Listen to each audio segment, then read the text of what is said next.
honorable members say amna kano da tarik mari da loina ngamani ni sunu ingane na tormani pani peace committee semada gi sunu do loi khriduni sir wari si kaino bi chatore masi sir have an hour discussion go thop yo ta phajna thekla jagi oji honorable leader na habiri ba tang mari da sunu do peace committee semada gi loi khrimdi habise madu hadok biyo kairo bai haloi do na sir amta tabiyo ba tang mari da ina peace committee sembaga numit kun ga mari ni chupna sugunu da manipur gi loijing loya da maitai mayam kuki mayam hana rabakanda security company mari da pibi oi gi lamji chawe habakanda sarkar sina pi gi bro numit kun mari ni manipur gi mafam khudung ta mai horakanda sugunu area da napat area kumbi area da protection torga thamgi bu pa do aina hangjari bu sar khoi gi handak irang sida gi state security force na hotna gi ba duga irang selection na bo hotna bada kathok gi ba lai gidraba duga so open gi maramda hangjabani honorable leader of the house na thambire sa ahan bada sa handaki irang sibu laksan na bo hotna bada thawai tha khraba adugumba state amasung central force gi mafamda ai agas house sigi through saranjali kachapagalon ikai kumda uchari adubu sa lay khidraba security sing aduga asok apan nangraba sing se masi matau karamba thodokta lay khidabano aduga sokhibano habadu khangning badagi ai question si motion si star question da move tawjari bani sa ai supplementary de laksake sa police personnel sing adu hat pa amasung sokhan bada chenaba mioi kaya yamna pharabage makhoi case do kana na bairi bage number 2 da sa central force ki personnel ahum sikhi bado nomai na palaga sibra natraga bom na palaga sibra lai khidraba adugumba central forcing adugi mafam da state government gi side gi kari mateng pangba lai ki bage ahum subada sa aroi bada go gi paukhumda answer si sensitive amasung personal oibana paukhum pijadre hairi bisi khajitang aingoda nungai tawa haiba tai anyway paukhum pidrosu sar ai maru di sidani aina khangjaning dra hangise maramdi sar maitai khulakta nongmai kapsinnaba haiba tai chingda posting taba state security police na akhoi gi maitai gi khulakta nongmai kapsali habase masi chumbra chumdabra aduga adugumba miyoi duda SGSR pi hiba leibra leitabra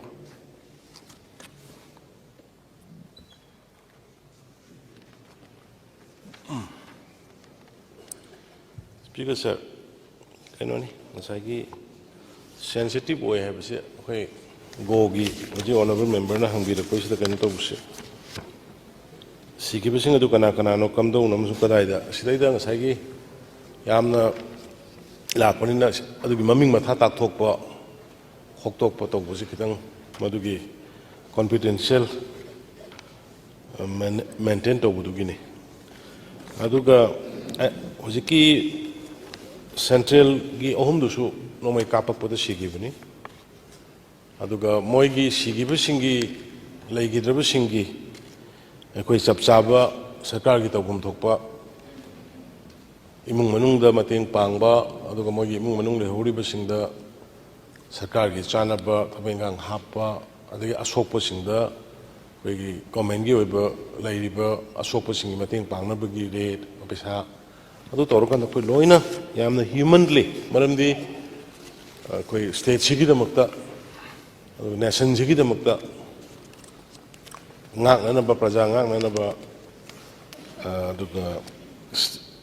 nation sigi integrity state sigi integrity ngakna ba ta thawai thakiba ngaktani na koi yamna wangna moi ko koi respect tawi aduga moi gi tawbom thokpa pot koi makalam tagi pandana koi mateng pangna bhonai hoi thabai inghang gi kari gi da khara process sang ba pot pada thengna ba matam sang budi laigani aduga moigi pibam thokpa asokpagi leigidabagi karigi tawbom thokpa du koi fajana tawjari haidana admaina tawjagi aduga security na maite okay public marakta no mai kapi haiba madu ra hujiki honorable member na haibirisa adu gi pau be khoi da official oi be khoi da leita ba thank you sir ai sarkar si tawriba thong si sar ai nang sai last ta hangje ki budu pau leite hari se tang Taragumdoi September 2023 da Pubala maning da hoigi kuki underground militant sing haibatai muhoigi bunker da gi maitai hanana ba maitai khul maitai romda hairiba Pubala maning sida nongmai kapa haibatai maming se on khomang haukip Maxi SI ni sub inspector ni masina maitai khulakta maitai hanana monong mai kapsan bada volunteer singna hanbadagi marai bak thiba hai batare ba hairiba Pubala maning sida lai khida base Manipur gi media khuding mak report tawre loina khangna then CSO mayam amana su tongan ba valley gi CSO sing gi site gi su Masigi hariba on komang haukip hariba SI se Manipur police se masida ex gracia se magi next of kinda sarkar na pigani haribadagi media ra thoktana adagi sit in protest tawdana madu maram jade piba yaroena tawgibugi wathok masi leire adugumba miwoi sida sarkar sina pire lupa lakh tara se pire pibagi order thoy order ai gi khutta leire order se tang mapan February 2024 handak thokpani ngarang da loiri ngasi March ki tang wani February tang mapan da thoeba kanana Laurembam Vikram Deputy Commissioner Bishenpur sina thoeba sigumba maitai leiriba handaki lan sikar mai tobuno kuki lal hobu singna misam maitai praja chinga tamyada lejaba singsida hatlaga nomaina kapaga hatlaga thangna manga kaga lelaga separate administration tanaba tawbune se koi loina mak angang deina ahan baw loi khangnare ba sigumba maitai hana no hona bada yauri badugumba police du da criminal case pandadana adugum mi du da esgresar lupa lakh tara piribse government sina hariba issue sida saugatli hairoi da bugi maram leibra ayado area du khangni ya angang ba sida house sida ba amna communal tone si tawbiganu na ngarang so hujigi police hi do maitai da kapi se kana witness lege police to na maitai da kapi se ki witness lebe cross fire da sibra karino kaino haibadu gi police am sibagi akhoi gi lofam tokpa government employee du gi tawbuni magi akhoi madu thijan basu tawri sibadu gi pibani do maitai da mana no mai kapi haibji da akhoi da madu gi proof leke haibani khoi nai maitai da na traga du dai da mana atamna kapa I haibji yes police ki asongi version da moi police ki patrolling chatpa da sibani hai adugi potu akhoi yengdaba yadu na hekta akhoi da ha government se adu da saugolabni da som honorable members se amna kaino da tarik mari da loina ngamani ni sunu ingane na tormani pani hek peace committee semadagi sunu do loi khriduni pot lubuni si sensitive am hoibani khraga yengai ngang se haibani dai haibani asomdagi SP gi report amagi report adi haiba potu law and order irang ama thoe na satpada khoi ngang ama satpada khangok do no moina pala sire na haire adugi report no official report no khoi chumbada abne haibani sir wari si kaino bi chatore masi sir half an hour discussion go thok bi om to phajna thekla jagi am to ngana jagi ba aina thamjari se